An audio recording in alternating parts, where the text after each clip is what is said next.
Sud Radio, l'affaire dans l'affaire, Stéphane Simon. Bonjour, bienvenue pour votre rendez-vous avec l'actualité judiciaire en partenariat avec la revue trimestrielle Affaires criminelles. Avec moi justement son rédacteur en chef, Victor Lefebvre. Bonjour Stéphane Simon. Jean-Marie Baudry est avec nous Stéphane. également. Et Jade Serrano, journaliste spécialiste des affaires d'investigation. Aujourd'hui, nous allons parler de l'incroyable affaire Xavier Dupont de Ligonnès. Cet homme originaire de Nantes qui en avril 2011 aurait supprimé sa famille avant de disparaître à son tour. Bientôt 15 ans que le mystère demeure et si nous en parlons, c'est à l'occasion de la sortie du livre de notre invité, Daniel Zaguri. Bonjour Daniel Zaguri. Bonjour. Je rappelle que vous êtes psychiatre, expert auprès des tribunaux et auteur de L'énigme publique numéro 1, paru aux éditions du Seuil. Alors, soyons bien clairs, vous êtes un expert extrêmement connu et réputé auprès des tribunaux. Pour autant, vous n'êtes pas dans le dossier Xavier Dupont de Ligonnès et c'est avec ce recul précisément que vous avez eu envie de faire ce livre. Vous allez nous en parler dans un instant évidemment. Vous allez nous parler du profil psychologique de Xavier avant qu'il ne devienne Dupont de Ligonnès, suspect numéro 1 du meurtre de toute sa famille. Et puis nous allons évoquer ensemble les pistes qui vous semblent les plus crédibles depuis sa disparition. S'est-il suicidé après avoir éliminé toute sa famille ou a-t-il réussi sa cavale et changé de vie? Nous allons y venir. Mais si vous le voulez bien, revenons sur les faits. Voici le récit. Lundi 11 avril 2011, 8 personnes, toutes membres et proches de la famille Dupont de Ligonnès, reçoivent une lettre dactylographiée et signée de la main de Xavier. Coucou tout le monde, méga surprise, nous sommes partis en urgence aux États-Unis, dans des conditions très particulières que nous vous expliquons ci-dessous. Dans sa lettre de 5 pages, il explique un scénario invraisemblable. Il affirme travailler secrètement pour les services américains, être un agent de la DEA, infiltré dans un réseau de drogue international. Sa couverture ayant été compromise, lui et sa famille doivent être exfiltrés d'urgence et placés sous protection. Il précise dans son courrier que toute trace de l'existence de sa famille a été supprimée. Plus de carte d'identité, plus de domicile, plus de téléphone ni d'adresse email. Enfin, en bon père de famille, il donne une série de consignes logistiques à ses proches, jusqu'à distribuer à chacun une mission précise. À sa sœur Christine, de contacter un notaire pour vendre la maison et de résilier les différents abonnements et de traiter le courrier. À son ami Michel Rétif de récupérer certains objets dans la maison et de la surveiller à distance. À tous de diffuser sur Facebook la fausse information qu'ils sont partis vivre en Australie pour raisons professionnelles. Et bien sûr, de ne pas prévenir la police. Il ajoute cette phrase, sibylline. Inutile de s'occuper des gravats entassés sous la terrasse, c'était là quand nous sommes arrivés. Depuis une semaine, Xavier avait pris soin de contacter les amis, les écoles et l'employeur de son fils pour prévenir de leur future absence. Mais malgré ces précautions et cette lettre d'adieu qui donne la consigne de ne pas alerter les autorités, l'employeur de sa femme, Agnès, contacte la police. Le 13 avril, la police se rend donc au domicile du couple, au 55 boulevard Robert Schuman à Nantes. Sans mandat de perquisition, les policiers ne peuvent pas pénétrer dans le domicile. Et de l'extérieur de la maison, rien d'alarmant. Tout est rangé, les volets fermés. Ils quittent les lieux. 5 jours plus tard, le 18 avril, sous l'insistance des proches, la police revient cette fois avec un mandat de perquisition en bonne et due forme pour fouiller l'intérieur de la maison. Elle semble avoir été vidée, comme pour un déménagement. Les cadres sont vidés de leurs photos. Les placards ne contiennent ni vêtements, ni objets personnels. Le frigo est vide, la vaisselle bien rangée. Seul un seau et une serpillière usagée indiquent une présence récente. 3 jours plus tard, le 21 avril, une fouille complète est enfin déclenchée. Et en creusant sous la terrasse en bois, les enquêteurs trouvent 5 corps, soigneusement enveloppés dans des draps, accompagnés d'objets religieux. Ce sont les corps d'Agnès et des 4 enfants, tués chacun de 2 balles de calibre 22. Seul Xavier est introuvable. Il devient donc le suspect numéro 1. Les autopsies estiment les crimes autour du 4 avril. Si Xavier est bien l'auteur du quintuple massacre, il a déjà pris 17 jours d'avance sur les enquêteurs. Le 22 avril, un mandat d'arrêt international est émis contre lui. Le 23 avril, sa photo est diffusée dans tous les médias. La chasse à l'homme démarre. Les enquêteurs tracent le parcours du père de famille en cavale. Le 7 avril, il aurait quitté Nantes après avoir vidé les comptes en banque par des retraits exclusivement en liquide. Le 8 avril, il dort dans des hôtels bon marché à La Rochelle puis à Blagnac. Le 11 avril, il est capté par les caméras de surveillance dans un hôtel Formule 1 de Roquebrune-sur-Argence. Le 15 avril, sa voiture est retrouvée abandonnée sur le parking d'un hôtel. Et depuis cette date, on perd totalement la trace de Xavier Dupont de Ligonnès.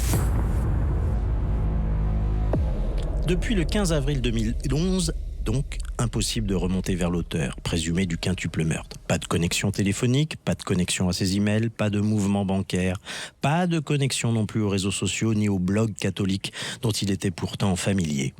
Les enquêteurs vont recevoir des dizaines de signalements qui sont explorés comme autant de pistes pour retrouver le fugitif.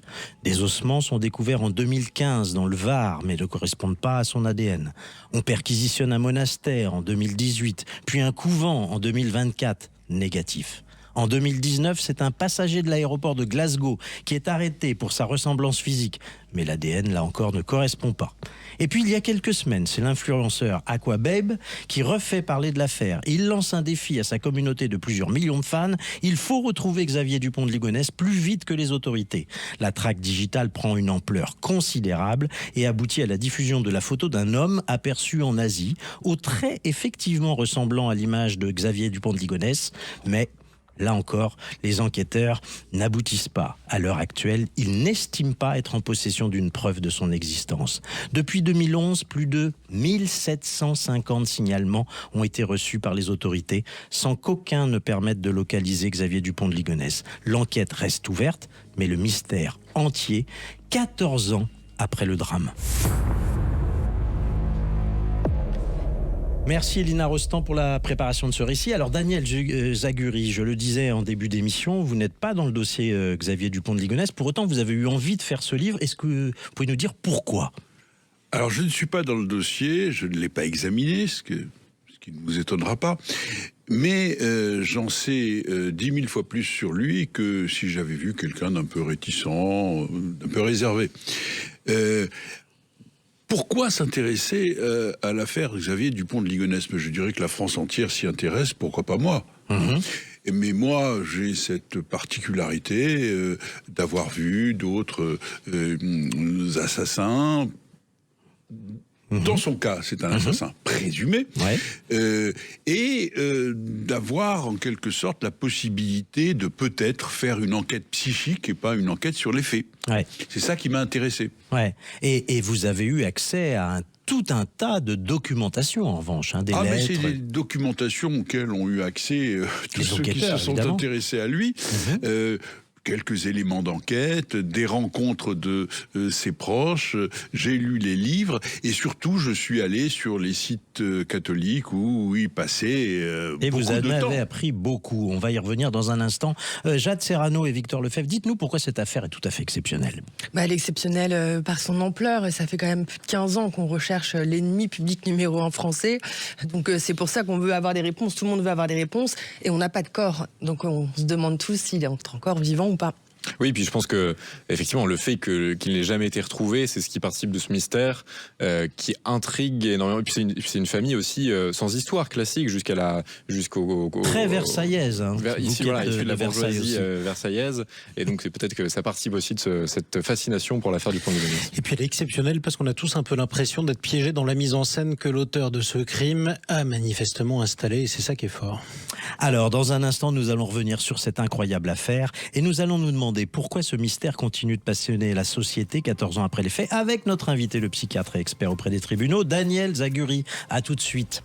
Sud Radio, l'affaire dans l'affaire, Stéphane Simon.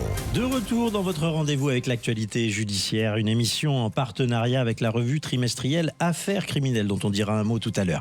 Alors, je suis en compagnie de Victor Lefebvre, le rédacteur en chef de cette revue. Jean-Marie Bordry est avec nous, toujours. Merci d'être là. Jade Serrano, bonjour également. Bonjour. Nous allons parler toujours de l'affaire Xavier Dupont de Ligonnès. 14 ans après les faits, ce mystère français continue de passionner la société et de partager les Français Français, entre ceux qui croient à sa mort et ceux à son suicide donc, et ceux qui pensent qu'il est toujours vivant. Nous en parlons avec notre invité Daniel Zaguery, psychiatre, expert auprès des tribunaux, auteur aux éditions du Seuil de ce livre remarquable, L'énigme publique numéro 1, un ouvrage que nous avons passé au crible, évidemment. Alors, docteur Zaguery, contrairement aux criminels que vous avez pu étudier, dans leurs cellules, dans leur établissement psychiatrique, vous n'avez pas rencontré, vous nous l'avez dit, Xavier Dupont de Ligonnès.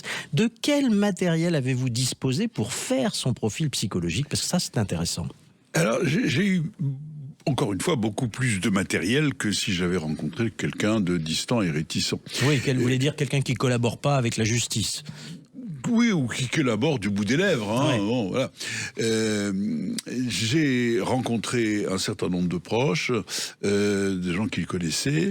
J'ai lu tous les livres, ou à peu près tous les livres qui lui ont été consacrés.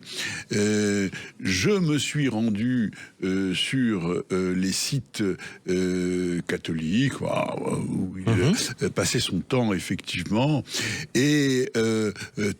Et puis Xavier Dupont de Ligonnès, c'est quelqu'un d'extrêmement bavard. Autant il a effacé les traces, autant il était graphoréique et racontait sa vie à ses proches, à lui-même. Il écrivait beaucoup, il se prenait pour un grand théologien.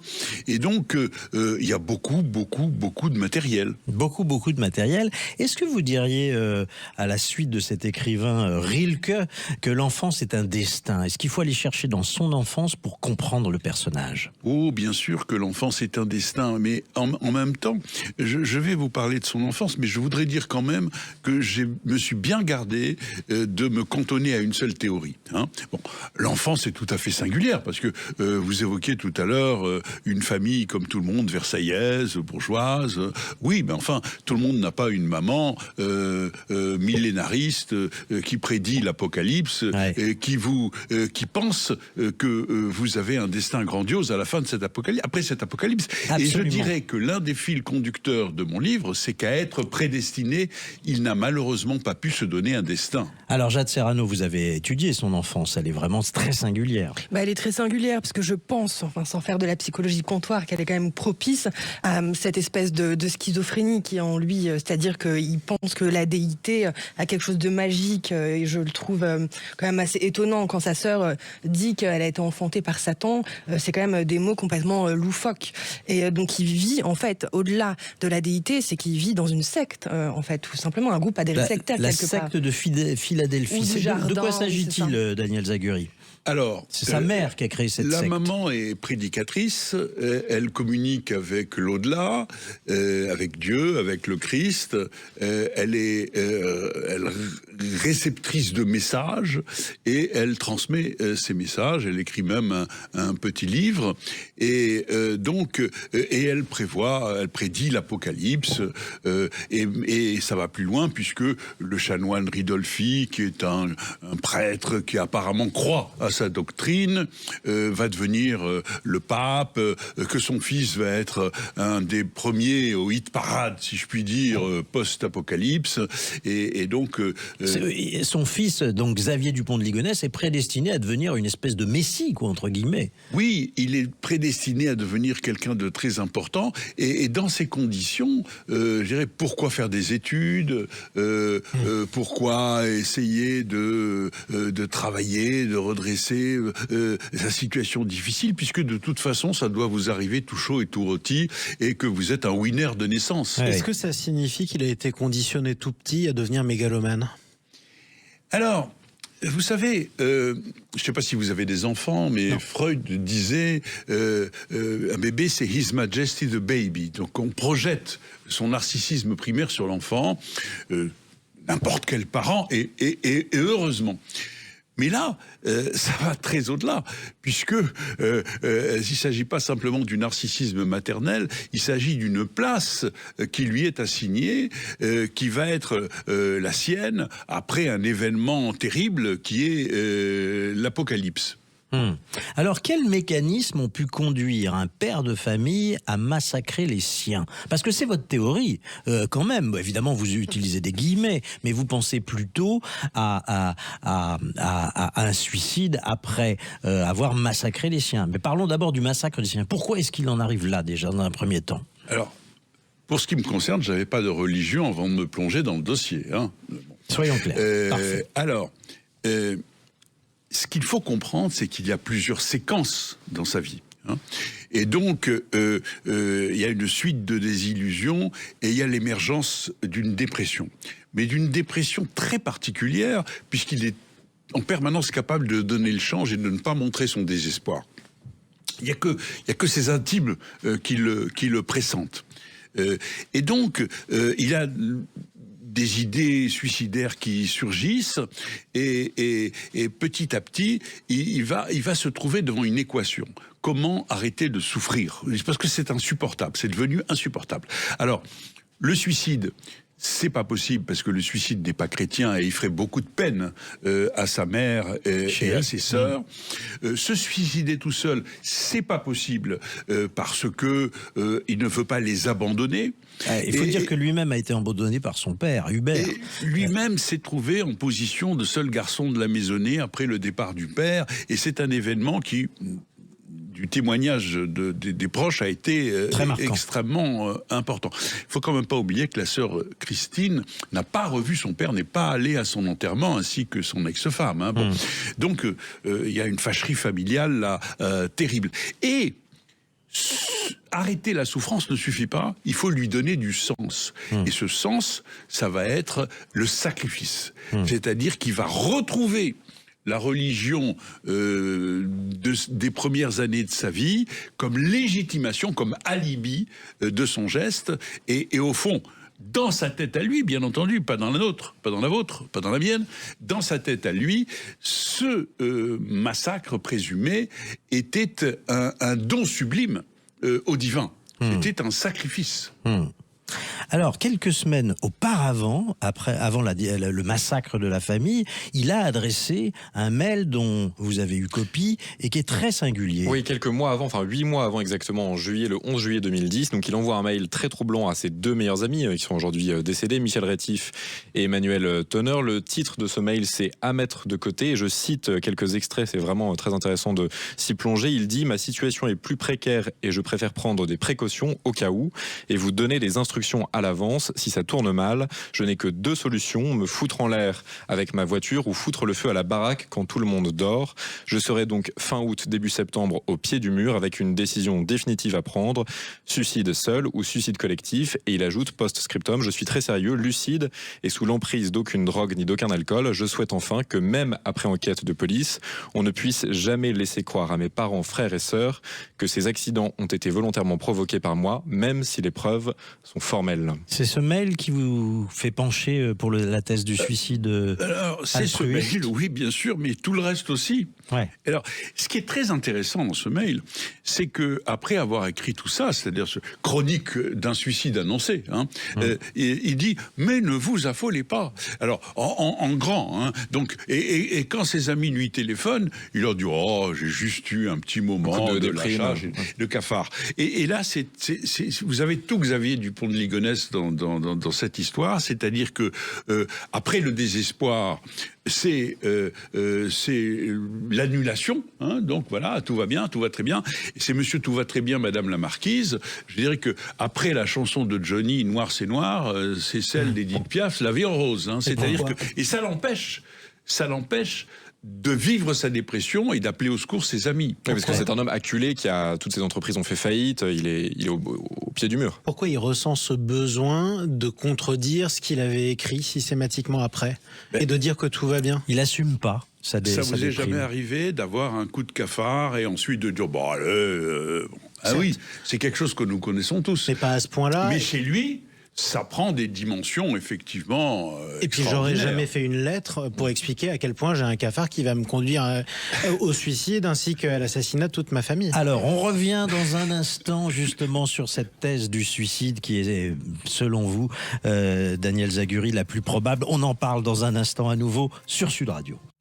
Sud Radio, l'affaire dans l'affaire, Stéphane Simon. Retour dans l'affaire, votre émission sur l'actualité judiciaire avec la revue Affaires criminelles. Victor Lefebvre, rebonjour. Rebonjour, Jeanne Serrano et Jean-Marie Bordry. Bonjour. Voilà, j'ai la voix qui est un peu éraillée, excusez-moi. Nous sommes en compagnie de Daniel Zaguri et nous parlons de l'affaire Dupont de Ligonnès qui est l'objet central de votre livre, L'énigme publique numéro 1, publié aux éditions du Seuil. Alors, la personnalité incroyable de Xavier Dupont de Ligonnès, c'est d'abord et avant tout une personnalité très compartimentée, vous le disiez. Oui, alors dans notre jargon on dit clivé, bon, mais si vous voulez, le propre du clivage, c'est comme les parallèles, ça ne se rencontre jamais. Moi, il y a quelque chose qui m'a beaucoup frappé à l'origine de ce clivage, c'est l'incapacité de marier son père et sa mère en lui. Hein. Il a une mère qui est prédicatrice, qui est extrêmement religieuse, millénariste, voilà, qui prévoit l'apocalypse, qui fait vivre les enfants quand même dans une atmosphère assez lugubre. Oui, elle dit même à son fils qu'il va devenir Messie à 35 ans. Voilà, hein. qui va devenir quelqu'un de très important. Donc une mère qui évoque les pluies de sang, les châtiments divins, et un papa au contraire, qui aime la vie, la bonne chair, dont on dit qu'il aime aussi les femmes, le tabac, l'alcool, et qui a une vie beaucoup plus libre, et qui d'ailleurs pense que son épouse et leur fille sont des illuminés. Ouais. Donc, qu'est-ce qu'ils ont de commun, ce papa et cette maman? Et donc, Xavier s'est sorti en quelque sorte de cet univers, et il a été un ado versaillais avec des Ray-Ban, aimant Eddie Cochrane, Buddy Holly, la musique américaine. On dit qu'il avait collectionné 40 albums d'Elvis Presley. Bon, bref, un garçon qui vivait sa vie par ailleurs. Hein. Donc, il était les deux. Et Xavier Dupont de Ligonnès ne va cesser d'être les deux à la fois. Mais si vous voulez, c'est pas un conflit, ça n'entre pas en conflit.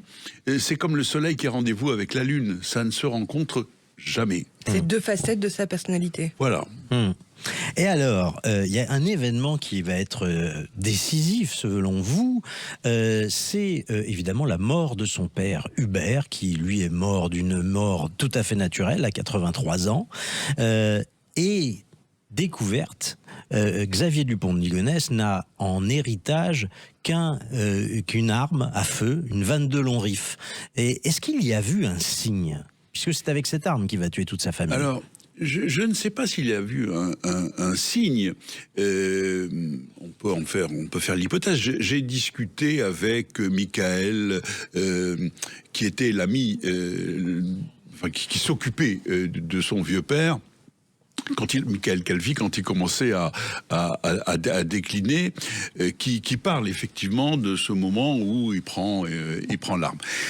Si vous voulez, la mort de son père a probablement été un élément décisif, mais on peut pas l'isoler de tout le reste. On peut pas l'isoler de ce que vous avez évoqué tout à l'heure, de ses envies suicidaires. On peut penser quand même que ça a été un moment de bascule et que ça a été un moment où il a vécu un autre abandon. Hein.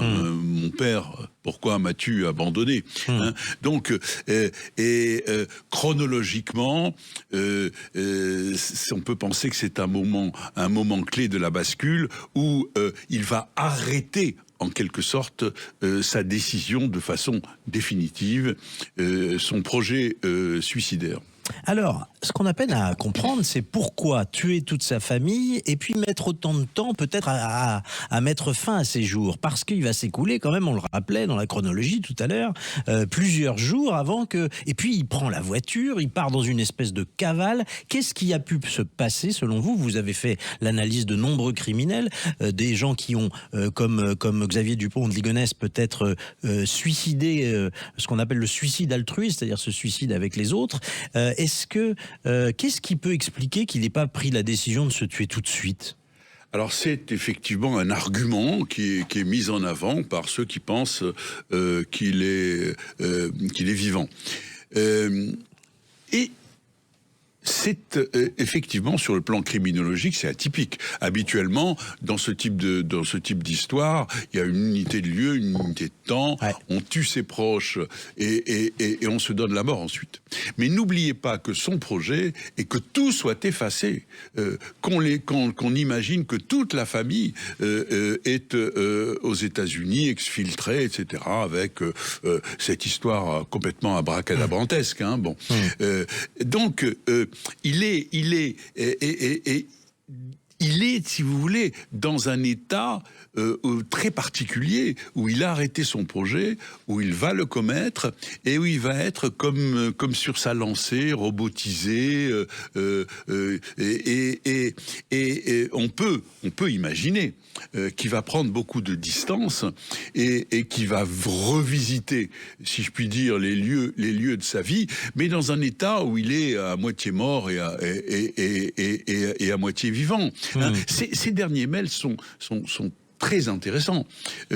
L'avant-dernier est adressé à sa mère et à sa jeune sœur pour leur dire « rabibochez-vous » avec la sœur aînée, et au fond, comme si c'était vraiment quelque chose qui était lourd pour lui et qu'il portait encore, et puis pour le reste, Dieu reconnaîtra les siens. Hein. Et le dernier mail, c'est la généalogie du Christ. Comme si il était dans une identification christique, comme le Christ, il n'aura pas de descendance, et comme le Christ, il a eu une généalogie grandiose. Ouais. Voilà. Et donc, il faut rappeler pour les auditeurs que Dupont de Ligonnès est une particule qui remonte à Louis XIV ou Louis XVI, je ne me souviens plus exactement. XVIe siècle. Donc Gévaudan. Oui. Absolument. Et Hubert, son père, donc, n'a pour héritier que ce fils dans la lignée masculine. Il a d'autres filles, mais c'est lui qui va donc décider de mettre fin à son arbre généalogique, entre guillemets. Oui, mais avec cette idée qu'il le fait avec courage et qu'il le fait en quelque sorte en don sacrificiel à Dieu. Alors, est-ce qu'il n'y a pas un côté quand même très grossier dans cette falsification quand il envoie un mail où il veut faire croire qu'il a été un agent américain embrigadé dans la DEA, la Drug Enforcement Agency, dans un réseau de démantèlement? C'est quand même, là pour le coup, on a l'impression d'un falsificateur grossier. Oui, c'est effectivement grossier, c'est du Tintin là aussi, hein, bon... qui peut croire ça? Et de même, sa sœur, manifestement. Sa sœur, oui, manifestement, elle l'a cru. Hein. Oui, mais sa sœur, elle a toutes les excuses parce que c'est sa sœur. Ouais. Voilà.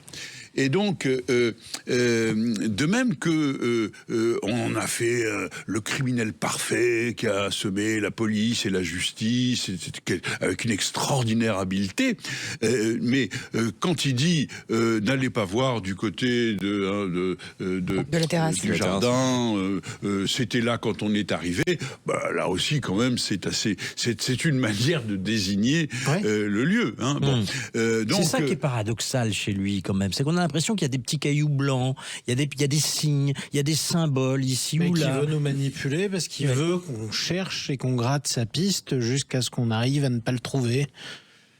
Alors, je ne sais pas. Simplement, moi, je dirais assez prosaïquement que la perfection du crime... pas tout à fait ça, quoi. Hein. Mais vous croyez dans l'idée de complicité? C'est-à-dire qu'il aurait pu, pendant sa cavale, on pense à son ami, évidemment, Michel Rétif, dont le téléphone borne à peu près sur le même trajet dans le sud de la France. Est-ce que vous pensez que dans l'hypothèse où il aurait mis fin à ses jours, il aurait pu être potentiellement aidé par quelqu'un d'autre? Alors là, moi, je me suis pas du tout lancé là-dedans. Je suis pas enquêteur. J'ai aucune. Vous fouillez les âmes. Vous fouillez pas exactement. Non, mais est-ce qu'il vous a l'air d'être capable bornes de trouver un complice et de l'enrôler dans son projet? Ou est-ce qu'au contraire, il a tout de l'être solitaire? Il a tout de l'être solitaire. C'était quelqu'un qui avait un grand sens de l'amitié, qui a eu des amis pendant très longtemps, qui a été très affecté par l'accident de voiture de Bruno de Stabenrath. Pourtant, il leur a tous menti. Pourtant, il leur a tous menti. Vous n'avez jamais menti pour la bonne cause? Alors, dans un instant, je vais vous demander s'il a bien cette forme de toute puissance qui l'accompagne depuis sa plus tendre jeunesse, puisque sa maman lui a expliqué que c'était pas un roi, mais c'est encore mieux, c'est un messie. Si cette forme de toute puissance, c'est bien le profil d'une personne qui finalement mettra fin à ses jours. On va donc se demander s'il pourrait être encore en vie, s'il ne s'est pas suicidé, dans un instant sur Sud Radio.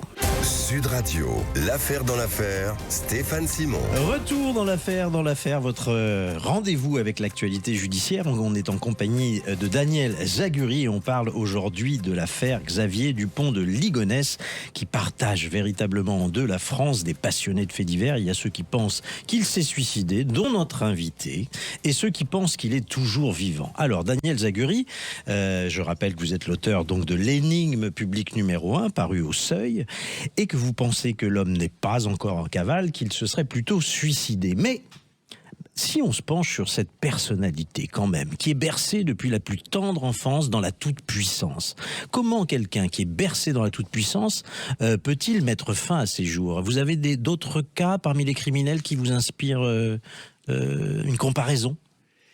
Si Xavier Dupont de Ligonnès a autant retenu l'attention, s'il est devenu une véritable légende, un mythe, c'est quand même parce que le cas est unique et d'une particulière complexité. Essayez de vendre ce scénario et on vous dira, écoute, choisis un angle, hein, franchement, il y a trop d'histoires dans l'histoire. C'est un peu comme des poupées russes qui s'emboîtent les unes dans les autres, hein, et on peut, dans cette affaire, appliquer tout un tas de théories, hein, la théorie religieuse, la théorie financière, la théorie narcissique, la théorie aristocratique, voilà, il y a beaucoup d'explications possibles, et elles sont toutes un peu vraies. Et je crois qu'il faut les articuler. C'est ce qui fait la singularité de Xavier Dupont de Ligonnès. Alors, ceux qui penchent pour sa survie évoquent, par exemple, John List. Hein, ah oui, l'affaire John List. Alors, il faut expliquer à nos auditeurs quelle est cette affaire John List. Parce que il faut se rappeler que Xavier Dupont de Ligonnès, c'est quelqu'un qui parle couramment anglais, qui a passé des années aux États-Unis, qui a été même dans la vente de Cadillac pendant des années, et c'est un business qui a marché pendant un certain temps d'ailleurs. Donc c'est une expérience heureuse pour lui. Et très curieusement, il est aux États-Unis au moment de l'affaire John List. Cet homme qui a disparu après avoir tué sa femme, sa mère et ses 3 enfants. Donc 5 cadavres derrière lui, qu'il laisse derrière lui. Et puis 18 ans plus tard, il y a une émission de télévision qui reparle de cette affaire. Et là, témoignage magique d'une femme qui va dire « mais mon voisin ressemble curieusement à ce John List ». Et figurez-vous qu'on est en 1989 et au moment de l'arrestation de John List, et c'est précisément au moment où Xavier Dupont de Ligonnès est aux États-Unis et ne peut pas ne pas avoir entendu parler de cette affaire. Alors, est-ce qu'il faut penser que quelque part Xavier Dupont de Ligonnès s'est inspiré de John List et qu'il serait parti donc en cavale et qu'il aurait refait sa vie complètement, comme John List? Vous voyez, ça c'est toute la différence entre ceux qui ont des théories à partir d'un argument, ouais, et ce que j'ai cru pouvoir tirer de toute cette affaire. Moi, j'ai pas un argument. Moi, j'ai rentré dans ma boîte crânienne des centaines, peut-être des milliers d'informations, et ce que j'ai cru pouvoir en tirer, c'est ce livre. Hein. Donc, c'est pas... Ouais. Alors, John List, quand on regarde un petit peu, notamment l'expert dont j'ai oublié le nom, l'expert américain qui l'a examiné, c'est pas du tout ça. C'est quelqu'un de beaucoup plus simple, c'est quelqu'un de beaucoup plus monolithique. Voilà. Et donc, Xavier Dupont de Ligonnès était un être déchiré, un être paradoxal, un être complexe. Et au fond, toute la ligne, si je devais en un mot dire pourquoi je penche plutôt pour le suicide, c'est que toute la ligne de son parcours, de sa vie humaine, voilà, et que je ne peux pas imaginer que quelqu'un qui était aussi bavard se soit tout d'un coup tu, que quelqu'un qui était aussi proche de sa mère et de ses sœurs les ait laissés pendant 14 ans sans rien dire, que quelqu'un qui financièrement se débrouillait très mal, tout d'un coup, il a trouvé un travail, bon, si vous voulez, que quelqu'un qui était déprimé soit dans une espèce d'élan vital qui fait qu'il rejaillit, c'est très difficile pour moi. Mais pardon, mais pourquoi l'aurait-il fait dans ce cas-là de manière si discrète qu'on n'aurait pas découvert son corps? Parce que tout ce qu'il a fait depuis le début consiste quand même à nous mettre sur la piste de son crime. Pourquoi c'est le dernier crime qui manquerait dans cette histoire? C'est pour lui donner peut-être un caractère exceptionnel. Dans son projet à lui, c'était l'effacement qu'on ne retrouverait pas. C'est peut-être très naïf, mais qu'on ne retrouverait pas les corps de sa famille et sans doute s'est-il aussi débrouillé pour qu'on ne retrouve pas le sien. Mais vous savez, je crois que là il y a une querelle de croyances. C'est très, très intéressant. Moi, je vois la suite d'émissions que je fais, je regarde ce qu'il ne faut jamais faire, les réactions des internautes. Ouais. Hein, qu'est-ce qu'il raconte, ce psychiatre? C'est n'importe quoi. Il est vivant, point barre. Voilà, oui, il est vivant, point barre. Donc, les gens ont une croyance. Ils ont une croyance. Alors, moi, je suis pas dans la croyance. Oui, je comprends. Et vous êtes psychiatre. Et je le rappelais, vous êtes expert auprès des tribunaux et vous avez vu défiler un paquet de criminels. Mais je voudrais quand même attirer votre attention sur un point qui est troublant. C'est qu'une personnalité qui est dans la toute-puissance, en général, elle ne met pas fin à ses jours. Est-ce qu'on est d'accord là-dessus? Ah ben non, on n'est pas d'accord. Ah. Ben, on n'est pas d'accord. Imaginez, par exemple, en fonction de ce que je viens de vous dire, que son suicide soit et l'assassinat des siens, l'assassinat présumé des siens, soit un sacrifice grandiose à Dieu. On est dans le grandiose. On est dans la toute-puissance, là. Il donne à son geste une aura tout à fait sublime. Dans sa tête, dans sa tête. C'est dans sa tête qu'il faut se mettre. Pas dans la vôtre ou pas dans la mienne. Eh oui, c'est ça. Alors, Victor Lefebvre, vous allez nous donner les dernières informations à notre disposition sur les traces que laisse derrière lui Xavier Dupont de Ligonnès. Oui, ce qu'on sait des derniers jours, des dernières heures même de Dupont de Ligonnès, c'est que le 14 avril, donc 11 jours après la date présumée des meurtres qui a lieu, rappelons-le, dans la nuit du 3 au 4 avril 2011, Dupont de Ligonnès retire 30 € à un distributeur automatique de billets à Roquebrune-sur-Argence dans le Var. Donc on voit d'ailleurs les caméras de vidéance saisissent cette scène. Le soir, il dort dans un hôtel Formule 1 de cette commune. Le lendemain, il quitte l'hôtel, abandonne son véhicule, une Citroën C5 qui sera retrouvée une semaine plus tard, le 21 avril. La dernière image de lui le montre sur une caméra de vidéosurveillance à 16h10, en train de quitter à pied le parking de l'hôtel Formule 1 dans lequel il a passé la nuit. Le corps, alors rappelons qu'à ce moment-là, le 21 avril 2011, on retrouve le corps d'Agnès et des 4 enfants du couple, Arthur, Thomas, Anne et Benoît. Et alors le dernier signalement pris au sérieux par les autorités a lieu le 26 avril 2011 à Lançon-Provence, donc toujours dans la même zone géographique. C'est en pleine nuit à la station Total après le péage de Lançon. Un homme correspond parfaitement aux caractéristiques physiques de Dupont de Ligonnès. Il lui manque même une dent, un détail qui n'avait jamais été révélé dans la presse à l'époque, qui permet de distinguer Dupont de Ligonnès. Les images, là encore, de vidéosurveillance confirment une ressemblance frappante. Il est pris en stop à 3h du matin par une Volkswagen Combi.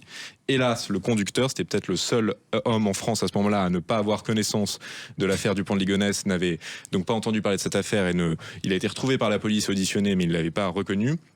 Et il dépose Dupont de Ligonnès à la gare d'Aix-en-Provence. Il est filmé sur le parvis à 6h du matin. À 7h du matin, il achète un billet à 1,20 €, destination libre, et on ne sait pas où est passé cet homme par la suite. Incroyable quand même, incroyable. Alors, là, c'est la fin de l'histoire. Enfin, c'est la fin de l'histoire, c'est la fin de la trace de Xavier Dupont de Ligonnès.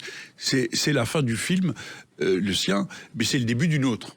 C'est-à-dire que nous allons inventer, chacun d'entre nous, c'est-à-dire, ce que je dis, moi, c'est que c'est l'auberge espagnole de nos fantasmes, de notre imaginaire collectif. Chacun y met ce qu'il a envie d'y mettre. Mais on peut tout, vous savez, tout est interprétable à double sens. Par exemple, il retire 30 €.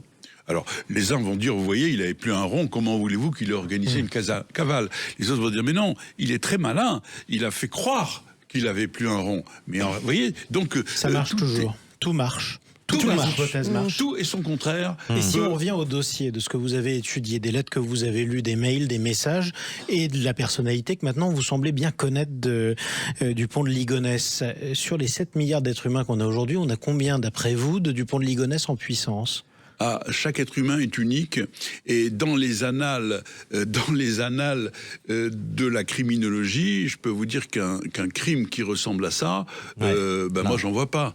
C'est probablement pour ça que d'ailleurs, il est devenu une véritable légende française. Vous savez, on n'arrive pas à lui assigner la fin, un petit peu comme Jack l'Éventreur, on n'arrive pas à savoir qui c'est. Daniel Zégury, Zégury, moi je vais pas bien aujourd'hui. L'énigme publique numéro 1, paru au Seuil, que je vous recommande. La semaine prochaine, on va parler de votre publication, Affaires criminelles, qui vient numéro de sortir 3. en kiosque. Le numéro 3 est en kiosque. Et ça parle des femmes tueuses. Donc si vous êtes libre la semaine prochaine, Daniel Zégury, vous venez nous voir. Il y a beaucoup à dire, beaucoup à raconter sur ces femmes tout à fait étonnantes. Alors merci d'avoir été avec nous. Vous pouvez nous retrouver sur la chaîne YouTube de Sud Radio la semaine prochaine, donc à midi, ensemble, tous ensemble, et tout de suite Alain Marty. En toute modération, sur les routes des vins de France. Allez, à tout de suite sur Sud Radio.